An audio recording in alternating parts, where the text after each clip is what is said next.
പക്കലുള്ള തന്റെ ഇടമുള്ള വിവേകമുള്ള ആശയമാണ്. പുരുഷന് പുരുഷത്വം നൽകുന്ന പെണ്ണിന് പെണ്ണിൻ്റെതായ എളിമയും തനിമയും താഴ്മയും വിനയവും വണക്കവും വിധേയത്വം നൽകുന്ന മതമാണിത്. പെണ്ണ് പണം ചെലവാക്കുമ്പോൾ, പെണ്ണിന്റെ വാപ്പ പണം ചെലവാക്കുമ്പോൾ പുരുഷൻ ചണ്ടിയായി മാറുന്നു, തെണ്ടിയായി മാറുന്നു. അവന് ആണത്തമില്ല. കാരണം അവളുടെ ചെലവിലാണ് അവൻ തിന്നുന്നത്, അവളുടെ ചെലവിലാണ് അവൻ വാഹനം മുട്ടുന്നത്, അവളുടെ ചെലവിലാണ് അവൻ ഉടുക്കുന്നത്, അവൾ കൊടുത്ത റൂമിലാണ് അവൻ കഴിയുന്നത്. അതുകൊണ്ട് ആണത്തമില്ലാത്ത പെൺകോന്തനായി പുരുഷൻ മാറുന്നു. ഇസ്ലാം പറയുന്നു അത് ശരിയല്ല.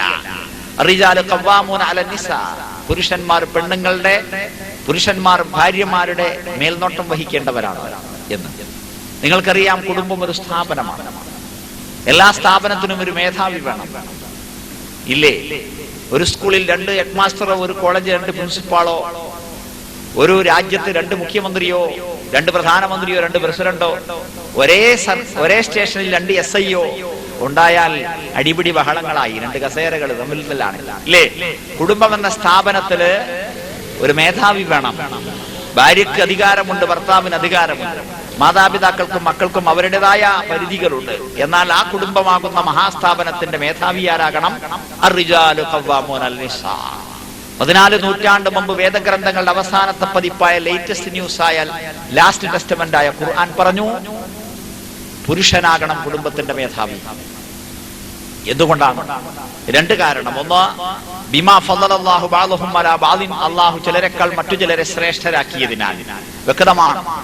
രാത്രി നമ്മുടെ വീട്ടിൽ നിന്ന് ഒന്ന് പുറത്തു പോകേണ്ട അത്യാവശ്യം വന്നാൽ മകളെ വിടുമോ, മകനെ വിടുമോ? സ്ത്രീയും പുരുഷനും സമമാണെന്ന് പറയുന്ന, പെണ്ണും ആണും തമ്മിൽ യാതൊരു വ്യത്യാസവും ഇല്ല എന്ന് പറയുന്ന പൊട്ടന്മാര് വരെ മകളെ വിടുകയില്ല. അഥവാ മകളെ വിടേണ്ടി വന്നാൽ, ഭാര്യയെ വിടേണ്ടി വന്നാൽ ഒരാണിനെ തുണക്ക് പറഞ്ഞേക്കും. എന്താ പ്രശ്നം? ഒന്നുമില്ല, അല്ലേ? ഉണ്ട്. എന്താണത്? പ്രകൃതിപരമായി ആണും പെണ്ണും തമ്മിലുള്ള വ്യത്യാസമാണ്. കനപ്പിച്ച് തറപ്പിച്ചൊന്ന് നോക്കിയാൽ തലതാഴ്ത്താൻ മാത്രമേ അവളെ കൊണ്ട് പറ്റൂ. അവൾ അങ്ങനെ ആയിരിക്കുകയും വേണം. ആണും പെണ്ണും ഒരുപോലെയായാൽ അവളുടെ തന്റേടവും അവന്റെ തന്റേടവും വിവേകവും ഉശിരും ശേഷിയും ശക്തിയും, അവളുടെ ബുദ്ധിയും അവന്റെ ബുദ്ധിയും ഒരുപോലെയായാൽ കുടുംബത്ത് കൊളാവും. കാരണം അവൻ പറഞ്ഞത് അവൾ അനുസരിക്കുകയില്ല, അവളുടെ അപേക്ഷകൾ ഇവൻ സ്വീകരിക്കുകയുമില്ല. അതുകൊണ്ട് പടച്ചതമ്പുരാൻ എന്ത് ചെയ്തു? പടച്ചതമ്പുരാൻ എന്ത് പഠിപ്പിച്ചു? കുടുംബത്തിന്റെ മേധാവി പുരുഷനാകണം. ചർച്ചകൾ നടത്തണമെന്ന് പറഞ്ഞിട്ടുണ്ട്, കൂടിയാലോചന വേണമെന്ന് പറഞ്ഞിട്ടുണ്ട്.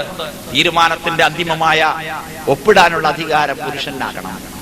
അത് പ്രകൃതിപരമായ ശ്രേഷ്ഠതയുടെ കാര്യമാണ്. രണ്ടാമത്, വബിമാ അൻഫഖു മിൻ അംവാലിഹിം, അവരാണ് ചെലവാക്കുന്നത്, കുടുംബത്തിന്റെ ചെലവ് നിർവഹിക്കുന്നത് അവരാണ്, ആണുങ്ങളാണ്. അതുകൊണ്ടാണ് ആണിന് മേധാവിത്വം നൽകിയത്. ഇതാണ് ഇസ്ലാം. അപ്പോൾ പെണ്ണിന്റെ വീട്ടുകാർ കഷ്ടപ്പെടേണ്ടതില്ല, പെണ്ണ് കഷ്ടപ്പെടേണ്ടതില്ല, അവള് ചെലവാക്കേണ്ടതില്ല, അവൾക്ക് ചെലവില്ല. അവളുടെ ചെലവിലല്ല, അവന്റെ ചെലവില്.